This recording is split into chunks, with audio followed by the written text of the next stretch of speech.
уча, няма повече да уча.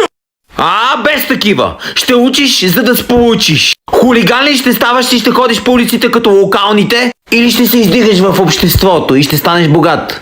Ама, мамо, не искам, много е трудно, не мога. Синко, да не съм чул тази дума не мога. Виж ги другите хора по света, учат и успяват в живота. Ама, тате, не искам да уча, бе, човек. Синко, ще ти кажа нещо мъдро. На времето аз и майка ти знаеш колко сме учили. Учехме до припадък. Разбираш ли, за да успеем в живота. Да, и затова ти работиш като пръскаш за хлебарки, а мака ми е чистачка в мола и работи в тоалетните.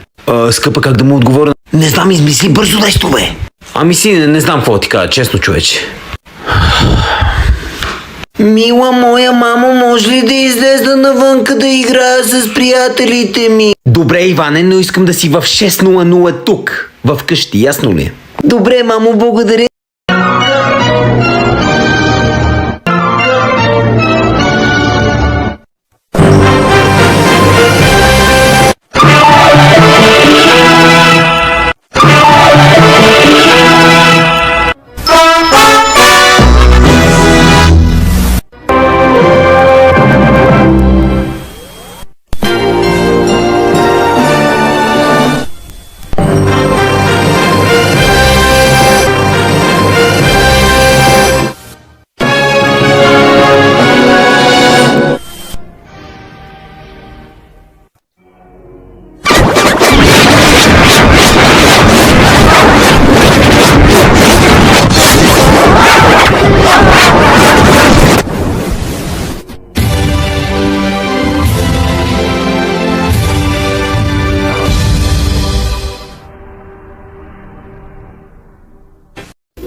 Thanks for watching. Don't forget to subscribe.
Ели, какво е това? За кой купува цял кашон с козметика, бе? Защото ми трябва.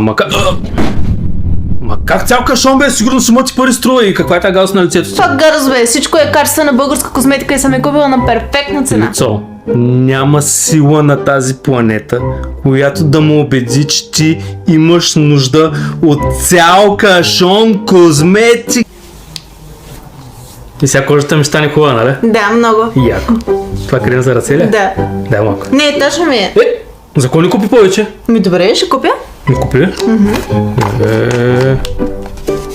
Сега стана ли?